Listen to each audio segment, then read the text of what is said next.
I'm Hannah Alexander and welcome back to my channel. This film, oh my god. Okay, I'm going to start off by saying I loved it. I laughed the whole way through.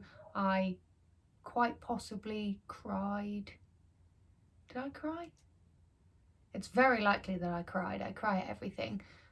It was amazing. It was great. I can't stop saying how good this film was. I do want to start off with one tiny, weeny complaint. At the beginning, when Shriek gets put into the box after she's been taken from whatever the house was called that she was in with Cletus Cassidy, I've only seen it twice, I can't remember. The audio was out of sync. When I think she says, "Welcome to your new home, Francis," something like that, the audio was out of sync. It's my only complaint about the entire film. That one little bit, I noticed it straight away and it really frustrated me. That being said, only complaint about the film.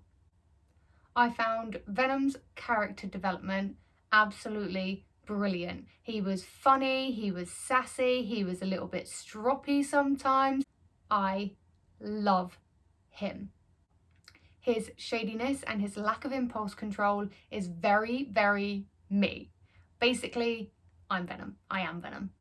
We've already discussed it, me and my best friend Lily, when we went to see it for the first time. The whole film, we were just like, this is me. I am Venom. Venom is a very talented artist. I think that Eddie could have a very successful career as an artist. I think that he should definitely look into that. He'd definitely make more money, although he must make decent money because he bought that flipping massive telly out of nowhere because Venom broke his other one.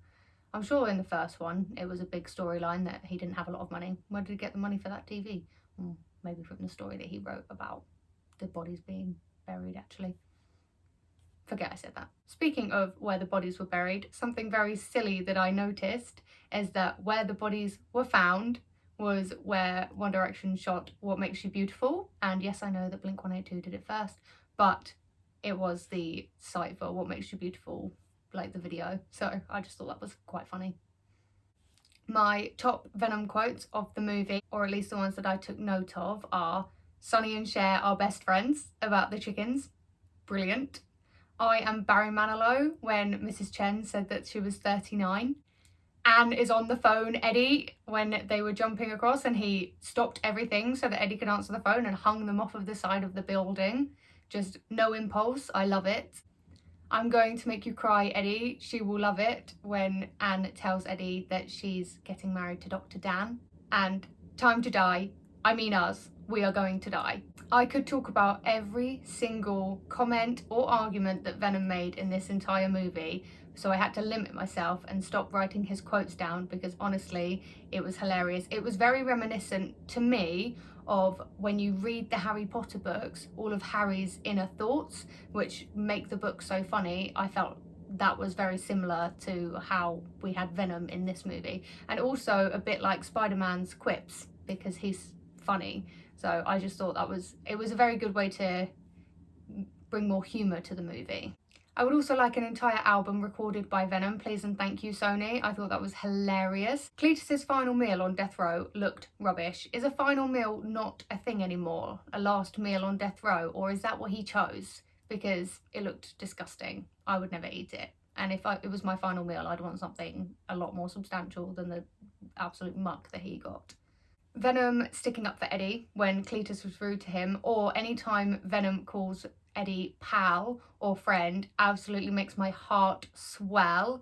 I just thought it was very, very sweet. Seeing the development of their friendship, if you can call it a friendship, I thought it was a really nice touch to the movie because Venom clearly does care a lot about Eddie, even if he says that he's stuck with him because Eddie's the only one that can be symbiotic with him. He definitely does love Eddie in his way. Why on earth did Eddie blow his nose into his towel? Do men do that? That is absolutely disgusting. Disgusting, disgusting. No, stop doing that. If you're a man and you do that, stop doing that. Get a tissue. It's vile. I found the victims' families watching Cletus die very, very creepy and weird. Does that actually happen? Do people go in and watch people get given the lethal injection? No matter who it was, I could never do that. I couldn't watch somebody die. I think it would be absolutely harrowing, but absolutely horrifying for them to go and watch Cletus Cassidy just die in front of them. I thought that Carnage was very scary, like a really good level of scary. I really liked it. He sort of gave me Indoraptor from Jurassic Park Fallen Kingdom vibes. I really enjoyed that. It was like a good scary level. But what on earth was up with the Carnage funnel cloud? That was weird to me. Good, but very weird. The advert when Mulligan came into the apartment that was on the TV, I'm sure that was Spider-Man swinging in. Like, correct me if I'm wrong, but that was definitely what I saw on the TV as Mulligan came in. It looked a lot like Spider-Man to me. Venom's speech in the club was amazing and adorable. Venom says gay rights for everybody. Oh, it was just very, very lovely. And when he said, I love you, no, I love you too, to the girl in the crowd, that gave me, it was like reminiscent to Megamind when the hero in that says, I love you too, random citizen. Like, that's sort of the vibes that I got from that moment. At this point in the movie, I wrote a note complaining that the boy next to me in the cinema was chewing really loudly, because he chewed his popcorn so loudly. But it turns out that those boys were actually very sweet. It was like a big group of teenage boys, so I was terrified when I got into the cinema because I thought they were going to be really loud and obnoxious, but they were very respectful and quiet. They obviously liked the film. They asked my opinion of it when it finished, because I told them there wasn't 2 post-credit scenes. They were sweet. It was nice. Back to the movie though, do all reporters act like detectives? Is that a thing? I don't know much about the job role, but Eddie seems to do a lot of police work, and to me that seems very odd. Like, is that a thing that reporters do? I assume they must have to do some, like, detecting to get a story, but it seems that they do a lot of police work. Once Cletus escaped from the prison, he seemed to do a lot of killing for no reason. Like, there was no pattern or reasoning to who he was killing or why. Was this a Carnage influence, or is he just a killer? Because I'm sure that serial killers have to, like, to be a serial killer there has to be a pattern. Also, how did Cletus get through the door into where Frances was being kept? Like, obviously she's in the big glass box, but there's a big door in the way, loads of security locks on it. How did he get in? Because there was no damage. Surely he can't turn into liquid like Carnage can.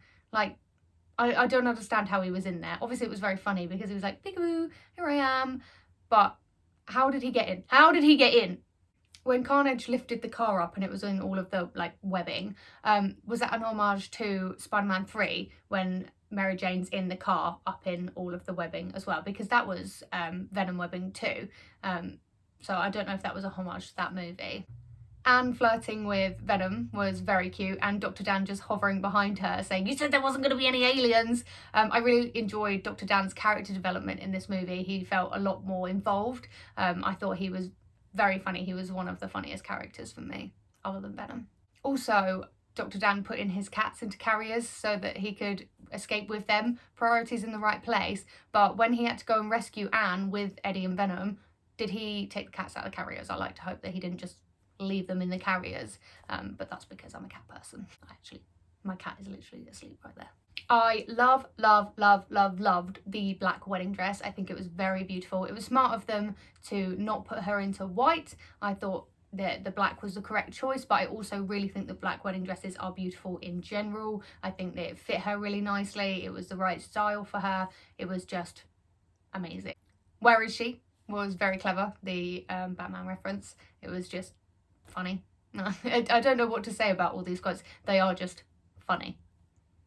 Dr. Dan coming in to save the day, and then Venom saving Dr. Dan. We love to see it. Again, I really liked Dr. Dan's character development, and I liked the arc of Venom actually starting to like Dr. Dan. I thought that was very sweet. I thought the Gwen Stacy parallel with Anne falling from the top of the tower was very clever, but Venom would give his life to save Anne in an instant. I fully believe that. He would always put Anne above himself, and I don't even think he would do that with Eddie, so I think that's quite a nice part that they put in, but the parallel was very clever. Has Shriek really died after just one appearance? She has more powers than we saw of her in the movie. All we saw was the voice. She can tap into people's minds. Is that linked to Mulligan's eyes glowing at the end because her eyes glow as well? That's something that I'm really interested in, because if we have just seen one appearance from her, I think that's quite disappointing. I think Shriek is a very interesting character, but also there are a lot of characters in the Spider-Man universe, so I understand if they're just doing one in, one out. I love how they brought the film full circle with Venom's toes in the sand at the end. I thought that was very clever. And obviously I discussed the post-credit scene in my Spider-Man No Way Home theories video, but I will just say that the screen lick is very, very me. So more of just Venom being me. I am Venom. Thank you for watching. Subscribe for more content like this. I'm going to do a video on the Eternals soon. Follow my Instagram, it is SelfloveHannah, it's in the description, and I will see you next time.